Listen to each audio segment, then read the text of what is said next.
What do you think of Mom, Helen? I asked, unsure of how to phrase the question. He hesitated. What do I think of her? Well, she's someone who struggles to keep up with household chores. A bit slow, isn't she? He paused before adding, I guess, as a parent, I should scold you for saying that. But honestly, I can't argue because it's true. A sigh escaped his lips, as if the weight of that truth had finally settled in. Would you be happy with a new mom? I asked, curious but suddenly tense. He smiled faintly. Yeah, I think I would be. A cold knot formed in my stomach. A new mom. What does that even mean? My mind began to wander, grasping at dark possibilities. Cheating, divorce, ugly words that flashed before me like warning signs. But no, it couldn't be. Yuan would never. Would he? Just as my doubts turned into something closer to certainty, Yuan spoke again, this time with a smile that stretched across his face. Actually, I've been seeing someone. The words hit me like a slap. Trying to suppress the boiling anger, I forced myself to say, congratulations. My voice was strained, my fury barely contained. Inside, though, I felt it bubbling over, reaching its peak. I'm done, I declared, my voice cold. I'm quitting as both a mother and a wife. I'm also done being the one keeping this house afloat. From today, you're on your own. I could tell from the blank stares that my words hadn't sunk in, but I didn't care. Disappointment consumed me, and in that moment, I vowed to myself that I'd never let anyone betray me like this again. I'm Beth, 35 years old. Until recently, I juggled the roles of housewife and company employee, but life changed drastically when I married Yuan. 11 years ago, my marriage wasn't exactly a fairy tale. At that time, I was leading a major project, boosting the company's sales. I had proven myself, and my efforts didn't go unnoticed. I earned a raise along with the respect of my colleagues and superiors. Back then, work was everything to me. Marriage, it was barely a consideration. When family or friends asked, isn't it about time you found someone? I would shrug it off, saying, I'm not interested right now. That all changed after one particular evening. I had just finished a long day at the office when my boss, James, approached me.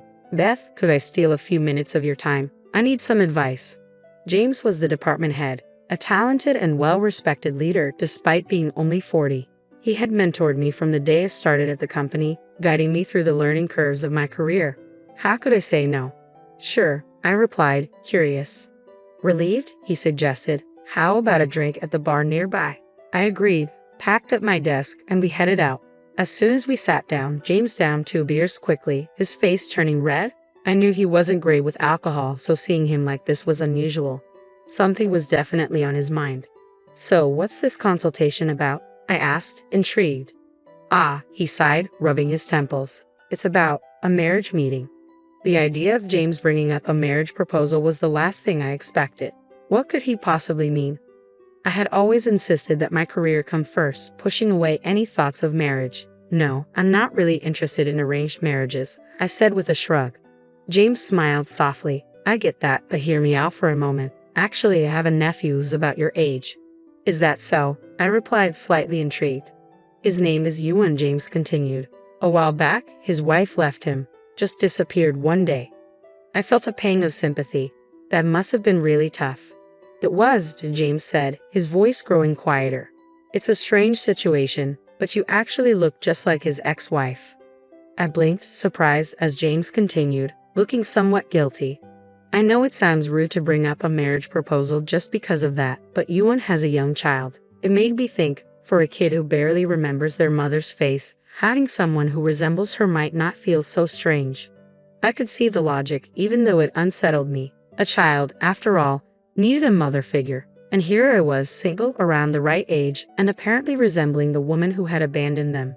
James wasn't really asking for me to marry Yuan. He was asking me to fill that void, to step into a motherly role. It made sense, but it also felt wrong.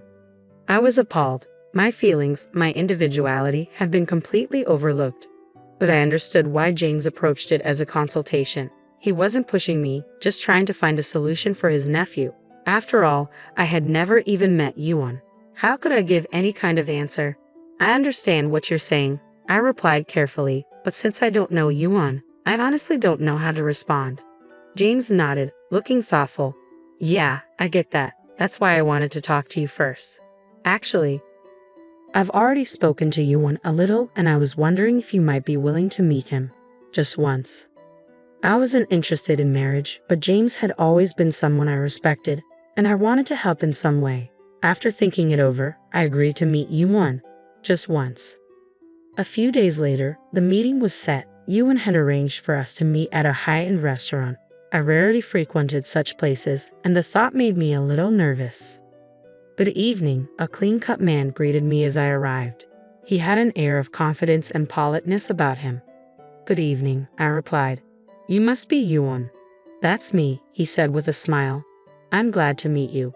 My uncle has told me a lot about you.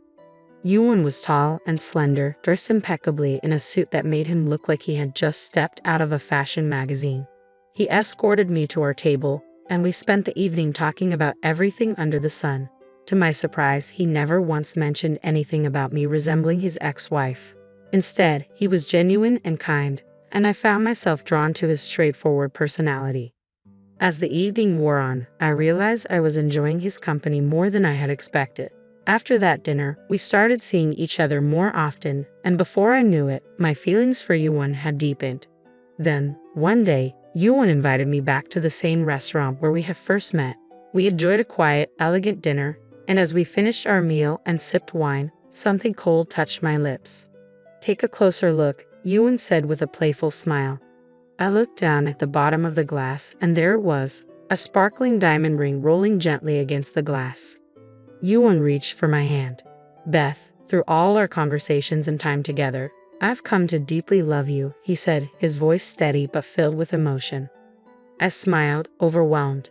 Yes, I replied. Yuan hesitated for a moment, then spoke again. You might have heard from my uncle that you resemble my ex-wife. I nodded, feeling a small ache of hurt but remaining silent, waiting for him to continue. But he added, his gaze softening as he looked into my eyes, my love for you isn't based on something as superficial as that. It's you, Beth, everything about you that I've fallen for.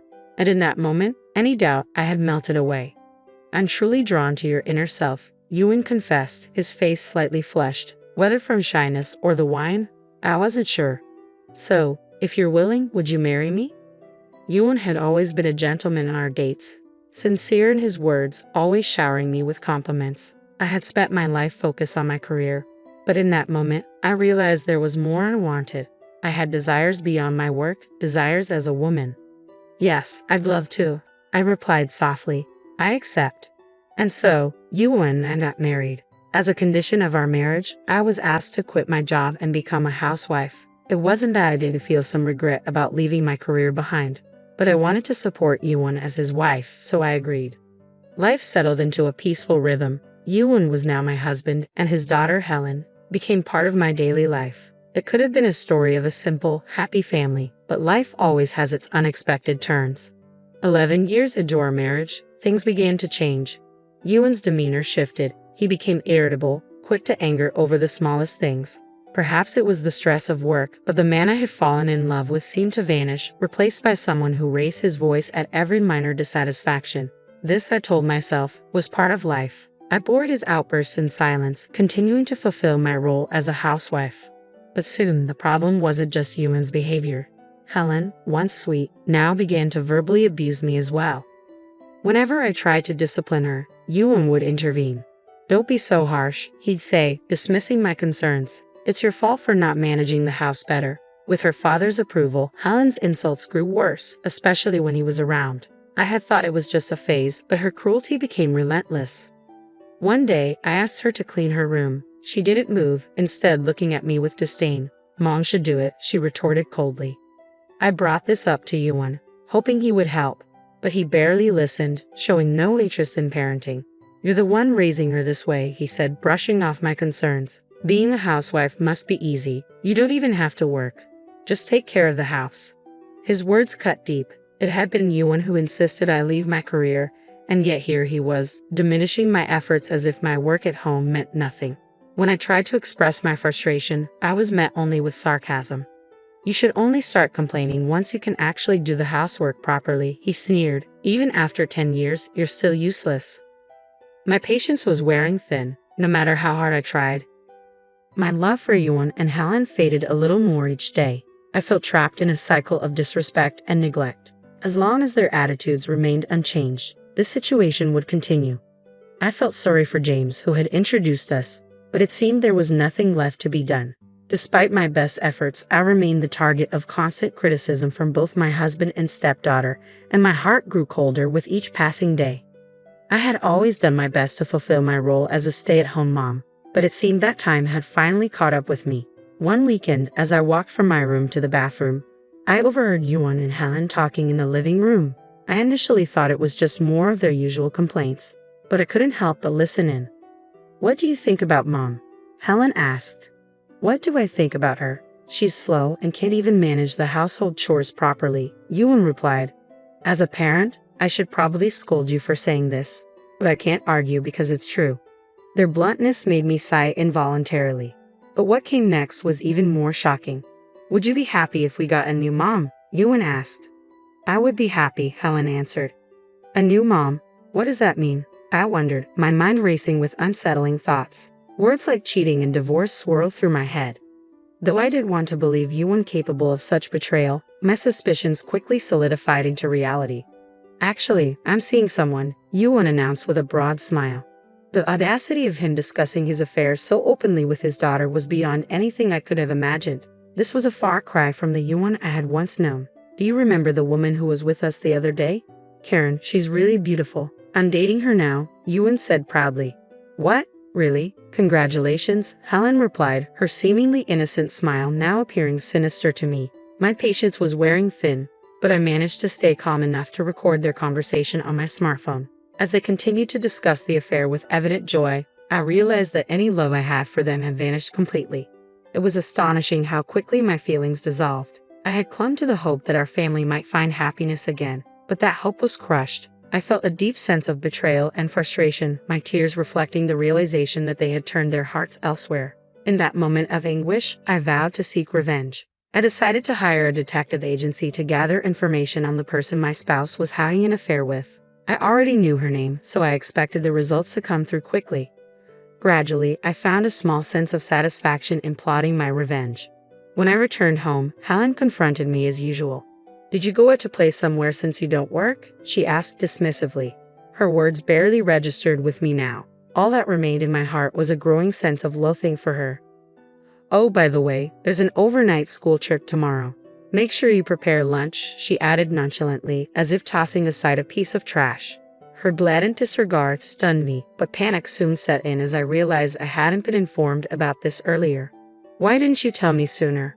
Why keep this from me until now?" I asked, my voice a mix of panic and frustration. Yuan, who had been observing from the living room sofa, coldly told me not to make a fuss and just get it ready. I was too exhausted to argue, so I headed to the kitchen. As I prepared the lunch, I overheard Yuan and Helen chatting in the living room. "Helen, don't end up like that. Being a housewife is an easy job meant for those with low abilities. You're smart like me, so you'll get a job and work in the future," Yuan said. "Yeah, I'll definitely do that. It doesn't matter if Mom is here or not. I'll make sure to live independently," Helen responded. Her words would have been commendable if they weren't underscored by her earlier disdain.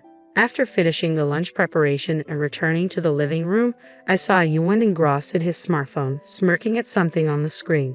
I assumed he was playing an online game until I glanced at the screen and saw a photo of a young woman. It must have been his affair partner. I was stunned that he was so brazenly looking at her photo in front of me. My husband's obsession with his affair partner and my daughter's continued scorn reached a breaking point. In a surge of anger, I abandoned cleaning up the kitchen and locked myself in my room. The sound of their criticism from outside was now background noise to my resolve. I had made up my mind to leave this house. It might have seemed like a rash decision, but once Yuan's affair was exposed, I knew I had to go. Tomorrow became the day I would finally leave. Yuan and Helen no longer mattered to me. I announced to Helen, who was getting ready for school, and Yuan, who was dressing for work, "I'm quitting my roles as a mother, wife, and breadwinner today." With that, I confidently walked out of the house. They seemed stunned by my words, but it no longer mattered to me. I drove to my parents' house, which was a bit farther away, with my car packed full of my belongings. The statement about ending my role as the breadwinner held special significance. Ever since Helen started elementary school, I had noticed that the living expenses Yuan provided were dwindling. It became clear that he was probably spending the money on games or gambling before it even reached the household budget. Realizing this couldn't continue, I secretly started an ID consulting business from home without informing Yuan or Helen. My prior experience as a career woman proved beneficial, and the business became successful.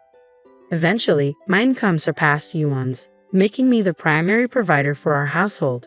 The day after I left, Yuan bombarded me with emails, likely recognizing that the account for living expenses was nearly empty. I had withdrawn all the money I'd earned just before I left. The depleted balance was his own doing, and I didn't see it as my concern. Unable to handle the situation any longer, Yuan showed up at my parents' house. When the doorbell rang incessantly, I checked the intercom and saw a visibly distressed Yuan. Reluctantly, I answered the door, concerned that the noise might disturb the neighbors. As soon as I opened the door, Yuan began apologizing. "I was wrong. Please, can we go back to how things were? The house is a mess without someone to clean," he pleaded, treating me like nothing more than a maid. His apology felt more like a contemptuous routine than genuine remorse. I was thoroughly disgusted. "You don't need such an incompetent wife, do you?" I replied coldly and closed the door. Yuan continued to ring the bell for a while but eventually gave up and left, defeated, which I observed from the window. A week later, Helen called me, clearly distressed. I answered the phone with a hint of amusement as she began to rant. "Ever since you left, Dad hasn't been going to work, comes home late, and I can't keep up with household chores. My clothes are dirty, and I'm being laughed at school," she complained. Despite knowing my actions were harsh, I saw it as a consequence of their own making. "So what?" I asked.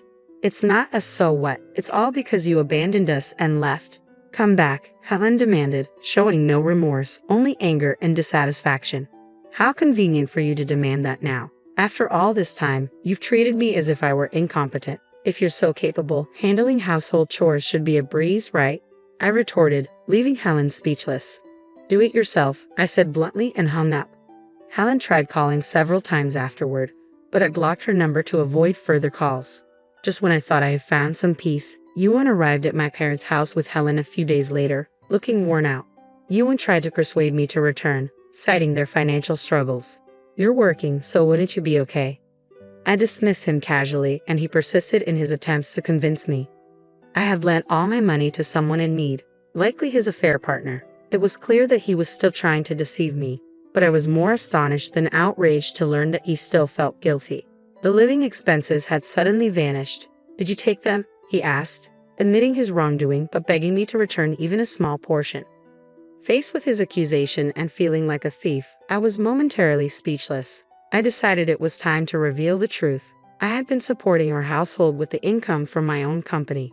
My business, specializing in remote services and virtual spaces, was thriving, and my income far exceeded his annual salary. "That's nonsense. It has to be a lie," Yuan insisted. "I'm not lying. You've always belittled me, but in reality, I was the main provider. Rent, groceries, utilities, Helen's allowance, and school fees, all were covered by me," I explained. Their shocked and crumbling demeanor was almost comical. "It doesn't matter. Just come back. If not, I won't leave here," Yuan said, sitting on the floor like a petulant child, refusing to stand. Seeing their desperate pleas made me reconsider. I decided to return to the house with one goal in mind. Upon arrival, I was greeted by a sight that confirmed my decision. Unwashed clothes piled up and garbage bags stacked everywhere. Yuan's arrogance returned the moment he saw me. "See, do your job as a full-time homemaker," he sneered, as if my return was some sort of triumph for him. "You should rely on your mistress instead," I retorted. "Mistress? What are you talking about?" Yuan feigned ignorance, though it was clear he knew. I presented the detective's report and played recordings from my smartphone. "Here's the evidence. Plus, you were openly discussing dates with her in the living room. You can't deny it." Yuan was speechless. "Anyway, I'm divorcing you. Don't ever show your face to me again." He continued to plead, but I was unmoved. "My income is many times yours. Do you think I have any reason to stay? If this doesn't convince you, we can go to court. You've used and insulted me for too long." Finally, he was left speechless. Helen, speaking up for her father, demanded, "It's the worst to abandon your own daughter. I'm a minor. You should take care of me." I can't stay in this house anymore. Take me with you. Her arrogance was infuriating. I firmly refused and decided to reveal a cruel truth. Helen and I were not blood relatives. We were complete strangers. Her shocked expression was almost satisfying. What? I'm not your real mother. Your biological mother left, but Beth, your current mom, resembled her, and you took to her right away, I said, relishing her disbelief. What? Dad, what's going on? Helen's voice trembled with confusion. Oh, your real mother ran away. Beth looked like her, so you accepted her as your mom, Yuan explained, though his words seemed half-hearted. Helen began to cry, unable to comprehend the deception. Despite my efforts to be a mother to her, it was clear this was the end. I no longer felt any love, only disdain. You've always blamed me for everything. Fix it yourself, I said, and quickly left the house. After returning to my parents' home, they continued to contact me for a while, but I ignored them until the calls stopped. I divorced Yuan and demanded compensation from him and his mistress for the emotional distress they caused. Helen became more introverted and avoided people at school, her behavior leading to a lack of friends and apparent neglect. Yuan started missing work frequently and was eventually demoted. They eventually moved to a cheap apartment, struggling financially. I hope Helen reflects on her actions and matures into a respectable adult. Ultimately, Yuan was abandoned by both his wives, including me. My tumultuous marriage came to an end, but I am now thriving. My work is going well, and a new project is on the horizon. While the challenges of dealing with Yuan and his family were significant, I am dedicated to the success of my new endeavor and looking forward to a hopeful future.